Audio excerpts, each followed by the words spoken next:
உலகத் தமிழர்களுக்கு வணக்கம். தமிழன் கிட்ட போய் தமிழா நீ நல்லா இருக்கிறன்னா அவன் நல்லா இல்லைன்னு தான் சொல்லுவான். ஏன்?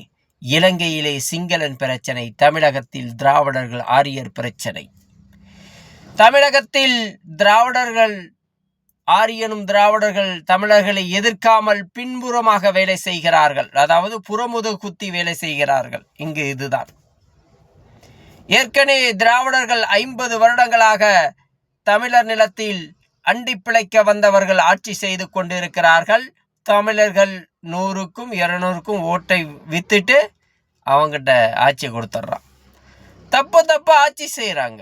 சரிங்களா? உங்களுக்கு எல்லாம் தெரியும். பாலியல் வன்கொடுமை, படித்தறிஞ்ச வேலைவாய்ப்பில்லை, நம்ம விவசாயம் நிலம்லாம் மீத்தேன் ஈத்தேனுக்கு போகுங்கிறது உங்களுக்கு எல்லாமே தெரியும். இவ்வளவு பிரச்சனைகள் இருந்தும் நாம் மீண்டும் இவர்களை தான் வாக்களிக்கிறோம். அந்த 200க்கும் 100க்கும். அதை விட்டா நம்மக்கிட்ட ஒன்றுமே கிடையாது. அந்த சமயத்திலே 50 வருடங்களாக தமிழர்களை சூத்தை புண்ணாக்கி கொண்டிருக்கிற ஒரு திராவிடர்கள் ஆட்சி செஞ்சிட்டு இருக்காங்க. இப்போ அதே அண்ணாவையும் அதே பெரியாரையும் முதன்மை என்னுடைய தலைவர்கள் இவர்தான், இவர்கள் தலைவர், இந்த தலைவர்கள் பற்றி பேசுவது போல் நானும் பின்பற்றுவேன் என்று திராவிடன் 2, அதாவது விஜய் வரார். விஜய் வரட்டும், யார் வேணாலும் வரட்டும், நமக்கு தேவையில்லை, நமக்கு விமர்சனம் தேவையில்லை, ஜனநாயக நாடு. ஆனால் நீ இதற்கு முன்னாடி 300 கோடி 200 கோடி நீ திரைப்படத்தில் சம்பளம் வாங்கிட்டு இருக்கும் பொழுது அப்பொழுதே உனக்கு மக்கள் மீது ஆர்வம் இருக்க வேண்டும், ஏழைகளுக்கு உதவ வேண்டும் என்று. அப்பொழுதும் உங்களுக்கு இல்லை.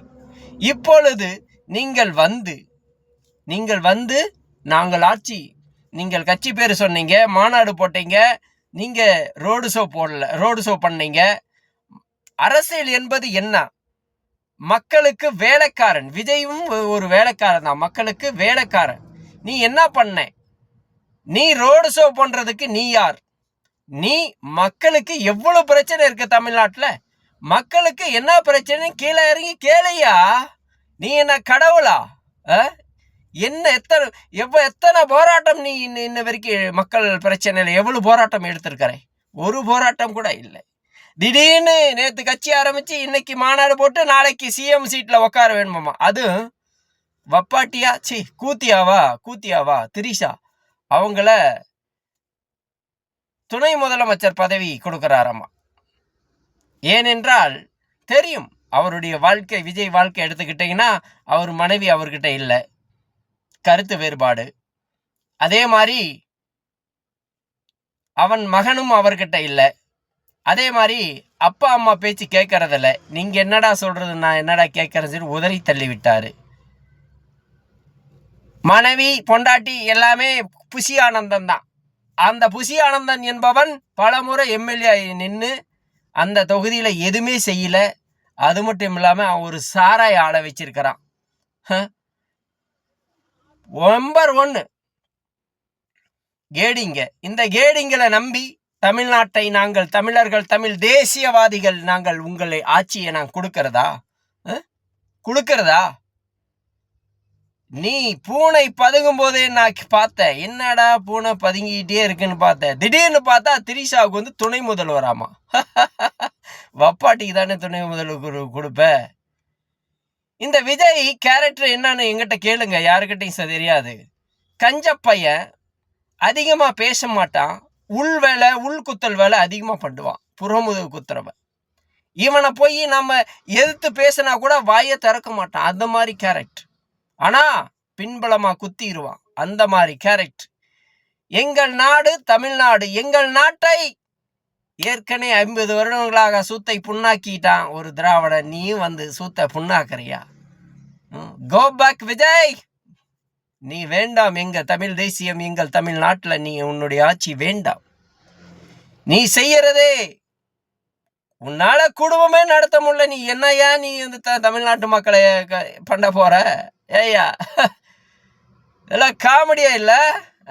படத்தில் நினைச்சு 3000 கோடி இருக்குது அப்படிங்கிற மண்டகணம் தான் உனக்கு, வேற ஒண்ணுமே இல்லை. நாங்கிற வர்க்கரம் உனக்கு, எனக்கு எல்லாமே தெரியும் உன்னுடைய கேரக்டர். அப்படி ஒன்றும் பைத்தியக்காரன் இல்லை.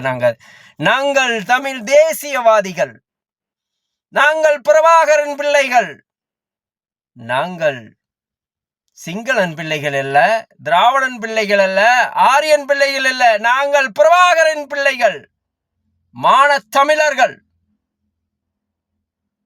மான தமிழர்கள். எங்க நிலமடா இது?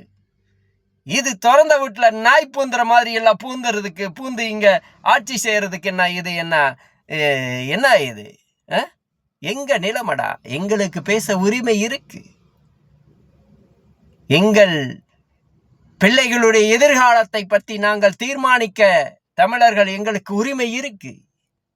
எவன்டா பேச வேண்டாம் பேசக்கூடாதுன்னு சொல்றவன்? எங்களுக்கு உரிமை இருக்குடா. என் அப்பன் நல்லவர்களை வாக்களித்து இருந்தால் இன்னைக்கு நான் இந்த புலம்பெயர்க்க மாட்டேன்.